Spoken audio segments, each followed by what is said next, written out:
اور اس کو بہت ہی غیر معمولی شخصیات، ان میں میرے خیال میں ان کا نام بھی ان کے کلام کے مستند ہونے کے لیے کافی ہے۔ وہ جو انڈیا میں شہید کیے گئے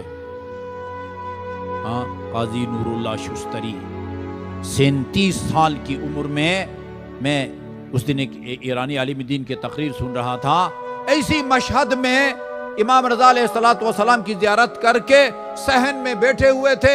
وہ انڈیا سے وہ ایک زواروں کا کاروان آیا، ان میں سے ایک آ کے ان سے ملا اور ان سے درخواست کی، ہمارے علاقے میں کوئی عالم دین نہیں ہے، اور پتہ نہیں ہمارے جنازے بھی دوسرے پڑھتے ہیں، وہ نکاح بھی ہمارے دوسرے پڑھتے ہیں۔ اس بندے خدا نے فیصلہ کیا، 37 سال کی عمر میں وہاں گئے اور چھپ کے انہوں نے بہرحال وہاں خدمت کی۔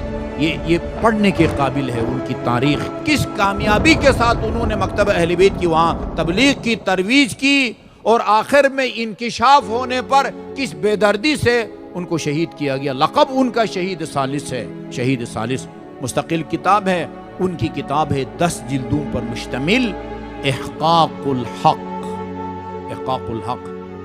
آقا یہ